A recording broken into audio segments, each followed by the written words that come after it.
Hihingi umano ng paglilinaw si Communications Secretary Martin Andanar mula kay Pangulong Rodrigo Duterte hinggil sa naging pagbabanta ng Pangulo na aalis umano ang Pilipinas mula sa United Nations. Ayon kay Andanar, tatanungin niya ang Pangulo hinggil sa usapin sa nakatakdang cabinet meeting bukas. Sinabi rin ng kalihim na hindi sinasalungat ng mga pahayag ng Pangulo ang umiiral na foreign policies ng bansa.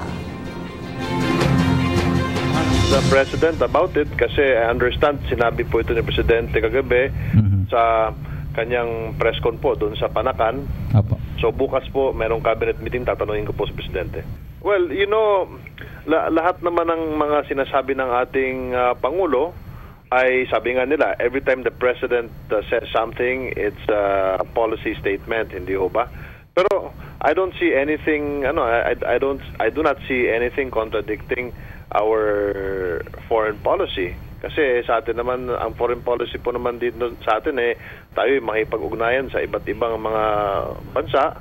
No, we have our multilateral agreements with other countries. We have our bilateral agreements. We still respect our contracts with other nations, our allies. So far, wala po naman tayong nilalabag. Ako po si Cathy San Gabriel. Subscribe na sa PTV YouTube channel.